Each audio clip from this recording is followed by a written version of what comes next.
জ্ঞানের বাক্সতে আপনাদের সবাইকে স্বাগত। আশা করি বারমুডা ট্রায়াঙ্গেলের রহস্য নিয়ে আমাদের আগের চ্যানেলটা আপনাদের বেশ ভালো লেগেছে। আর যদি এখনও না দেখে থাকেন তাহলে এই আলোচনার পর অবশ্যই দেখে নেবেন। আজ আমরা সমুদ্রের আরেকটা গভীর অমীমাংসিত রহস্যের দিকে ডুব দেব। এমন এক ভয়ঙ্কর ঢেউয়ের গল্প যা কিনা এক নিমেষের মধ্যে একটা বিশাল জাহাজকে গিলে ফেলেছিল। আসলে প্রত্যেকটা সামুদ্রিক দুর্ঘটনার পিছনেই তো লুকিয়ে থাকে কিছু মানুষের গল্প, এমন কিছু পরিবার যাদের প্রিয়জনেরা আর কোনোদিনই বাড়ি ফিরে আসেনি। আজ আমরা ঠিক এমনই এক ট্র্যাজেডির কথা বলবো যা আজও নাবিকদের মনে একটা শীতল ভয় জাগিয়ে তোলে। হ্যাঁ, আমরা কথা বলছি এসএস এডমন্ড ফিটজেরাল্ডের ব্যাপারে, এক দানবীয় জাহাজ যা ১৯৭৫ সালের ১০ নভেম্বর লেক সুপিরিয়রের ভয়ঙ্কর ঝড়ের মধ্যে কোনো বিপদ সংকেত ছাড়াই একেবারে উধাও হয়ে যায়। দেখুন, ফিটজেরাল্ড কিন্তু কোনো সাধারণ জাহাজ ছিল না। একে ডাকা হতো লেকসের রানী বলে, মানে গ্রেট লেকস অঞ্চলের সবচেয়ে বড় জাহাজ ছিল এটি। ভাবুন একবার, মাত্র ১৬ বছরের পুরনো একটা জাহাজ, সব আধুনিক প্রযুক্তিতে তৈরি, প্রায় ২৬,০০০ টন লোহার আকরিক নিয়ে যাচ্ছিল। অথচ মাত্র কয়েক মিনিটের মধ্যেই ২৯ জন ক্রু সদস্য সহ এটা যেন ভ্যানিশ হয়ে গেল।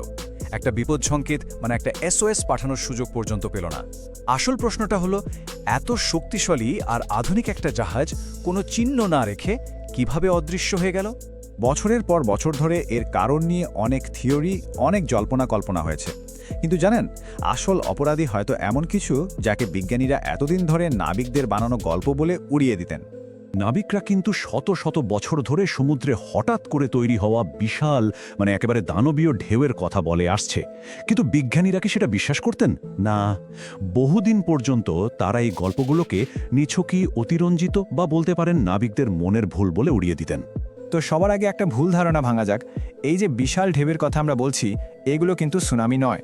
সুনামি হয় সমুদ্রের নিচে ভূমিকম্প বা ভূমিধসের কারণে, আর এর একটা পূর্বাভাসও পাওয়া যায়। কিন্তু রক ওয়েভ বা এই দৈত্যাকার ঢেউগুলো সমুদ্রের মাঝখানে হঠাৎ করেই কোনো রকম সতর্কতা ছাড়াই তৈরি হয়। বিজ্ঞানীরা এই রক ওয়েভগুলোকে কিভাবে ব্যাখ্যা করেন জানেন? তারা বলেন এটা এমন একটা ঢেউ যা তার আশেপাশের ঢেউগুলোর থেকে অন্তত দ্বিগুণ উঁচু হয়। আর নাবিকদের ভাষায় বলতে গেলে এটা হলো জলের তৈরি একটা চলন্ত দেয়াল, যা হঠাৎ করে যেন শূন্য থেকে জাহাজের সামনে এসে হাজির হয়। আর তারপর এলো ১৯৯৫ সালের ১ জানুয়ারি। উত্তর সাগরের ড্রপনার অয়েল প্ল্যাটফর্মে বিজ্ঞানীরা প্রথমবার যন্ত্রের সাহায্যে এরকম একটা ঢেউ রেকর্ড করলেন। আর সেটার উচ্চতা কত ছিল জানেন?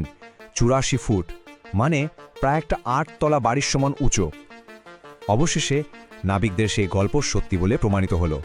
তাহলে ফিটজেরাল্ডের সাথে ঠিক কী ঘটেছিল?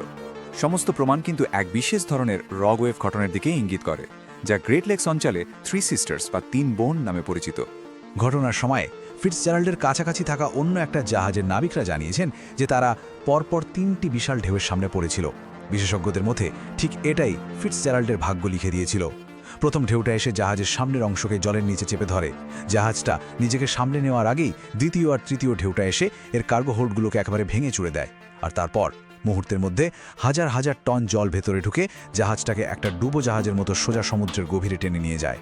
কিন্তু ভাববেন না যে এই রক ওয়েভগুলো শুধু অতীতের ঘটনা। এগুলো আজও সমুদ্র যাত্রার জন্য এক বিরাট বড় হুমকি।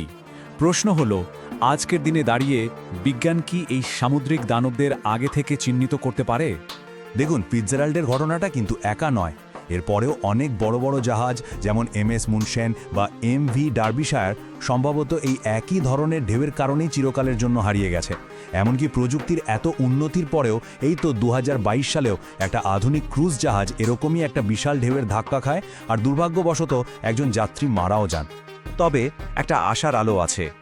প্রযুক্তি আমাদের হাতে নতুন অস্ত্র তুলে দিচ্ছে। বিজ্ঞানীরা এখন আর্টিফিশিয়াল ইন্টেলিজেন্স বা AI ব্যবহার করছেন এই ভয়ঙ্কর ঢেউগুলোর পূর্বাভাস দেওয়ার জন্য। একটা নতুন AI মডেল সমুদ্রের বিশাল ডেটা বিশ্লেষণ করে প্রায় ৭০% ক্ষেত্রে ঢেউটা তৈরি হওয়ার ৫ মিনিট আগেই সতর্কতা দিতে পারে। ভাবুন তো, এই কয়েকটা মিনিটই একটা জাহাজের জন্য জীবন আর মৃত্যুর মধ্যে পার্থক্য গড়ে দিতে পারে। কিন্তু শেষ করার আগে একটা বড় প্রশ্ন কিন্তু থেকেই যায়। বিশ্ব উষ্ণায়ন আর জলবায়ু পরিবর্তনের ফলে সমুদ্রের বাতাস দিন দিন আরও শক্তিশালী হচ্ছে। এর ফলে কি ভবিষ্যতে আমরা আরও ঘন ঘন এই ভয়ঙ্কর ঢেউ দেখতে পাবো? আপনার কি মনে হয়? আমাদের কমেন্ট করে অবশ্যই জানান। আজকের মতো তাহলে এটুকুই। ফিটজেরাল্ডের গল্পটা আমাদের বারবার মনে করিয়ে দেয় যে সমুদ্রের শক্তিকে কখনোই ছোট করে দেখা উচিত নয়। আমাদের পরের আলোচনায় আমরা ডুব দেব আরও এক গভীর আর রোমাঞ্চকর রহস্যে। কি হবে যদি ইতিহাসের সবচেয়ে বড় শিকারী মেগালোডন হাঙ্গর আজও সমুদ্রের গভীর অন্ধকারে লুকিয়ে থাকে? উত্তরটা জানতে হলে জ্ঞানের বাক্সকে অবশ্যই সাবস্ক্রাইব করুন আর বেল আইকনটা প্রেস করতে একদম ভুলবেন না। ধন্যবাদ।